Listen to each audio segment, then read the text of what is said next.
আর আমি শান্তনু কানুনগো। আজকে আমি একটি গ্রহ নিয়ে কিছু কথা বলতে চাই। সেটা হলো শনি গ্রহ, স্যাটার্ন। তো আমাদের প্রত্যেকের মনেই শনি নামটা শুনলেই একটা ভয়ের সঞ্চার হয়। সেটা যে একদম অস্বীকার করার মতো তা নয়। তার কারণটা হলো শনিদেব কর্মের দেবতা, ন্যায়ের দেবতা।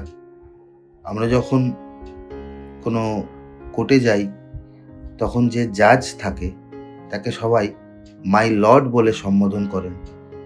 তার কারণটা এটাই যে শনিদেবই হলেন মাই লর্ড। হ্যাঁ, 9টা গ্রহের মধ্যে সবথেকে স্লো প্ল্যানেট, খুবই আস্তে আস্তে ঘোরে যে প্ল্যানেটটা, যে গ্রহটা, সেটা হলো শনি। এক একটা রাশিকে পরিক্রমা করতে শনির 2.5 বছর সময় লাগে। তো 12টা রাশি কভার করতে শনির 30 বছর সময় লাগে। এই কারণে বলে যে মানুষ তার জীবনে দুবার শনি সাড়ে সাতি ভোগ করে, অর্থাৎ 30 বছর পর তার আবার শনি সাড়ে সাতি শুরু হয়। বাট এই সাড়ে সাতি টপিক্সটা আমি অন্য কোনো দিন আলোচনা করব, যে সাড়ে সাতি জিনিসটা কি, এটা কোনো ভয়ের কারণ না এখানেও মানুষ উন্নতি করতে পারে, সেটা অন্য কোনো দিন আলোচনা করব। আজকে আমরা শুধু শনি গ্রহটা নিয়ে আলোচনা করতে চাই। তো শনিকে যে জিনিসগুলোর তার কার্যকারিতা দেওয়া হয়েছে, তার প্রথম হলো কর্ম, দ্বিতীয় হলো ন্যায়, জাস্টিস।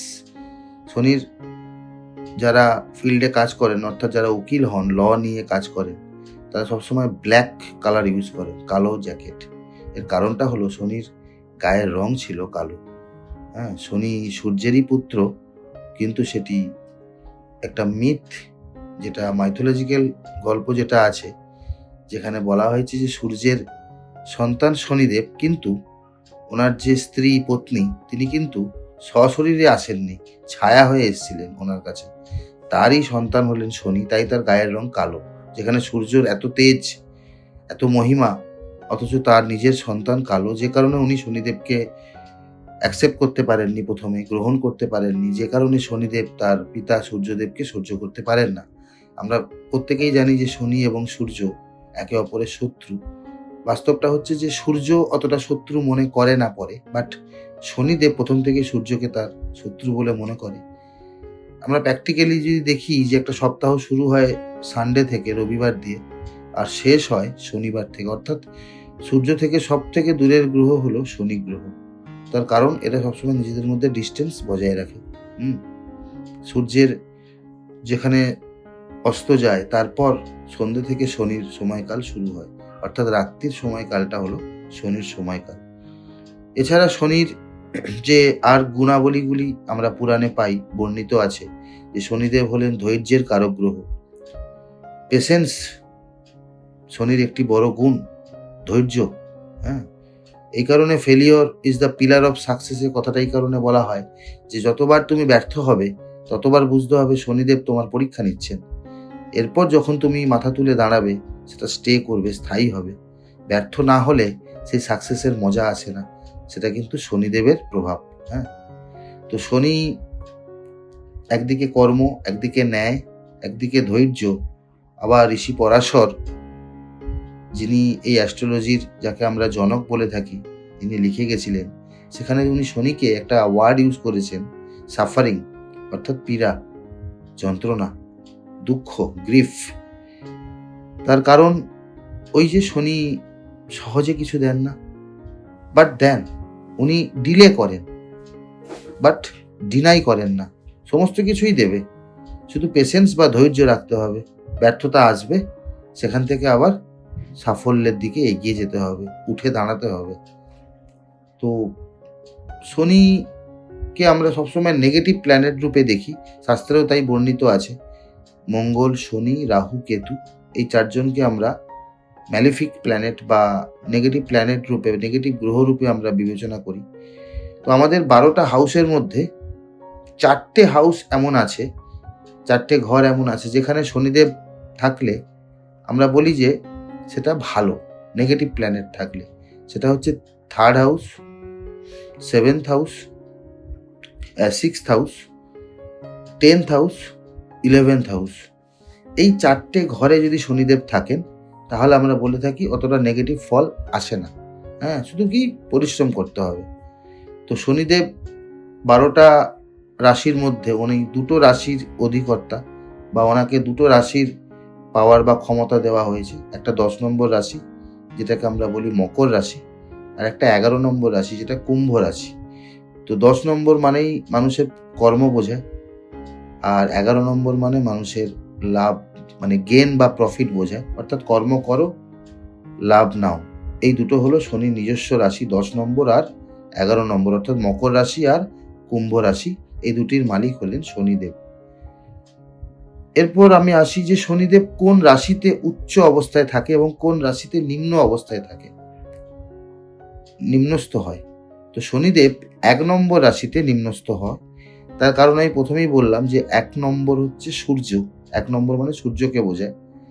তো সূর্যের ঘরে শনিদেব স্বাভাবিক নিম্নস্থ হবেন, কিন্তু এটা নিউমেরোলজি অনুযায়ী 1 নম্বর সূর্য।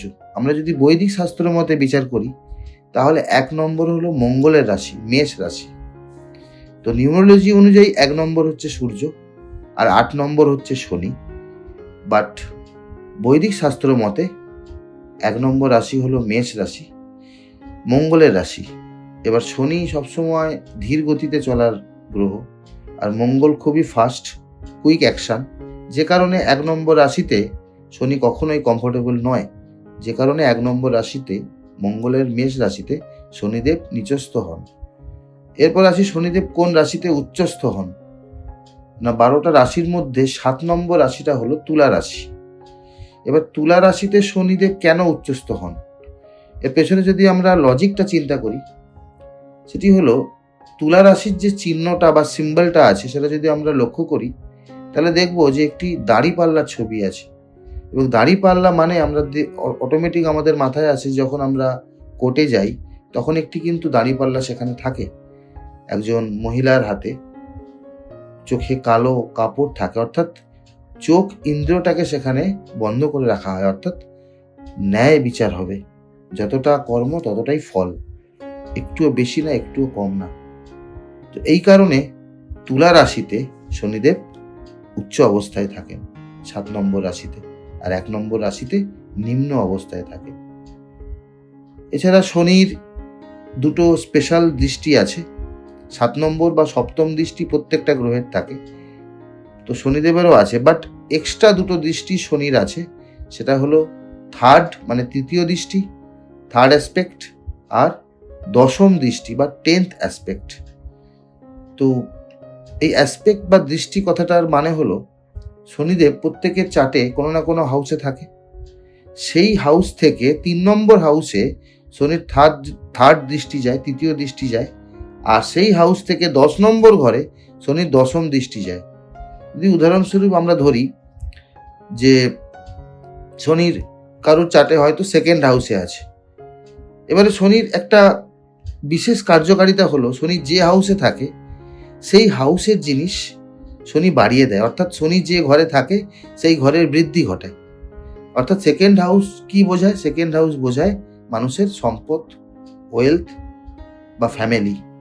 তো এই হাউসের কার্যকারিতা কিন্তু মানুষকে বাড়িয়ে দেয় শনিদেব যদি 2nd হাউসে শনি থাকে, আর যে হাউসে শনি থাকবে তার কার্যকারিতা বাড়িয়ে দিয়ে সেটাই মানুষের জীবনে সমস্যা বা পীড়ার কারণ হয়ে দাঁড়ায়, অর্থাৎ তার জীবনে এত সম্পত্তি আসবে সেটাই তার জীবনের মানসিক অশান্তির কারণ হবে। হ্যাঁ, তো সেই 2nd হাউস থেকে যদি আমরা 3rd দৃষ্টি ধরি তাহলে 2nd, 3rd, 4th, 4th হাউসে বা 4th হাউসে শনির দৃষ্টি যাচ্ছে, 3rd দৃষ্টি। এই 4th হাউস কি বোঝায় না, তার ল্যান্ড প্রপার্টি, তার লাক্সারি, তার ভেহিকেলস মানে যানবাহন, তার মানসিক শান্তি কমফোর্ট বোঝায়। তো 3rd দৃষ্টি যে হাউসে যায় সেই হাউসে মানুষকে একটু পেশেন্স রাখতে হয়, ধৈর্য রাখতে হয়। হ্যাঁ, ওটাই মানুষকে দেবে, একটু ধৈর্য দেখাতে হবে, একবারে দেবে না। কারোর যদি 3rd হাউসে শনি থাকে তাহলে তার, প্রথমেই বললাম 3rd হাউসে শনি ভালো, কারণ 3rd হাউস তার 7ম দৃষ্টি দেয় 9ম হাউসে। তো 3rd হাউসে যদি শনিদেব থাকেন তাহলে তাকে প্রচুর এফোর্ট করতে হবে জীবনে, তার মেহনত তাকে করে যেতে হবে। বিনা পারিশ্রমিকে সে কিচ্ছু পাবে না, কারোর কাছ থেকে কোনো কিছু পাবে না। তার পরিশ্রমই তার সাফল্যের চাবিকাঠি হবে, এবং এরা পরিশ্রম করতে পছন্দ করবেন।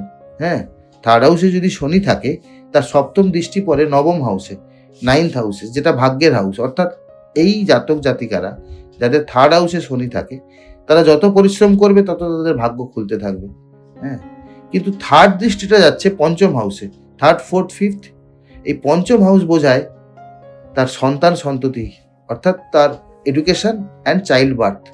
তো যে মুহূর্তে তার থার্ড হাউসে শনি অ্যাক্টিভেট হবে, মেহনত করবে সে, অটোমেটিক তার থার্ড দৃষ্টি যাবে তার পঞ্চম হাউসে, অর্থাৎ তার চাইল্ড বার্থে ডিলে হবে, একটু সময় লাগবে, বাট হবে, পেশেন্স রাখতে হবে। তো এটা হলো থার্ড অ্যাসপেক্টের একটা এক্সাম্পল। আর যে দৃষ্টিটা মানুষ ভয় পায়, শনির কথায় বলে যে শনির দৃষ্টি খুব খারাপ। শনির দৃষ্টিটা ঠিক ওই যখন গ্যাস জ্বলে, সেই গ্যাসের একটা নীল ফ্লেম হালকা করে আমরা দেখতে পাই, ওই রকম শনির দৃষ্টিটা হয়। আমরা যদি মন্দিরে যাই তাহলে আমরা দেখবো শনিদেবের গায়ের রংটাও কিন্তু নীল। তো দশম দৃষ্টিটাকে কখনো ছেলে খেলা করা উচিত নয়, কারণ দশম দৃষ্টিটাই মানুষকে ছারখার করে দেয়। যদি সে অনৈতিক কর্ম করে, কোনো জাতক বা জাতিকা যদি তার ফার্স্ট হাউসে শনি থাকে আর যদি সে অনৈতিক কর্ম করে, তার দশম দৃষ্টি পড়ছে দশম হাউসে। দশম হাউস তার কিন্তু প্রফেশন, তার নেম ফেমকে বোঝায়, অর্থাৎ সেগুলো কিন্তু তার ছারখার হয়ে যাবে যদি সে অনৈতিক কর্ম করে। এইভাবে প্রত্যেকটা হাউসে শনি যদি তার দশম দৃষ্টি যে হাউসে যাচ্ছে, সেই হাউসটার কার্যকারিতা আগে মানুষকে বুঝে নিতে হবে। না হলে কিন্তু অনৈতিক কর্ম যদি সে করে থাকে, তার দশম দৃষ্টি যে হাউসে যাবে সেটা কিন্তু তাকে শেষ করে দেবে। শনিকে সর্বোপরি একটা কথা বলা হয়, এটি একটি কার্মিক প্ল্যানেট। অর্থাৎ আমরা জন্মান্তরে যদি বিশ্বাস করি, তাহলে পূর্ব যতগুলো জন্মে যা যা কর্ম হয়েছে, সেই কর্মের সঞ্চিত কর্মরূপে শনিদেব তার সেই হাউসে বিরাজমান হন। হ্যাঁ, তো সেই সঞ্চিত কর্মের জন্য তাকে যা যা ভোগ করার, তাকে সেটা ভোগ করতেই হবে। তো শনির রেমেডি, সব থেকে বড় রেমেডি হলো, তাকে যা যা প্রবলেম জীবনে ফেস করতে হচ্ছে, সেটাকে হাসি মুখে যদি সে অ্যাকসেপ্ট করতে পারে, তখনই তার কিন্তু পূর্বজন্মের ওই সঞ্চিত কর্মগুলো কাটতে থাকে। অর্থাৎ শনির স্টোন করে নিলে শনির রেমেডি হয় না। শনির যে কর্মফল, তাকে সেটা ভোগ করতেই হবে এই জন্মে। এই জন্মের ফল এই জন্মে ভোগ করতে হবে, সেটা পরে। কিন্তু আগের জন্মের যে সঞ্চিত কর্ম, সেটা ভালো হতে পারে, খারাপ হতে পারে। তো সেই কর্মফল তাকে এই জন্মেই ভোগ করতে হবে। শনির সব থেকে বড় রেমেডি হলো এক, ধৈর্য রাখা, অনৈতিক কাজ না করা, এবং হাসি মুখে যদি সে কষ্টটাকে সহ্য করে নেয়, যা কিছু ট্রাবল, যা কিছু প্রবলেম, সেটাই হবে শনি গ্রহের সব থেকে বড় রেমেডি। হ্যাঁ, নমস্কার।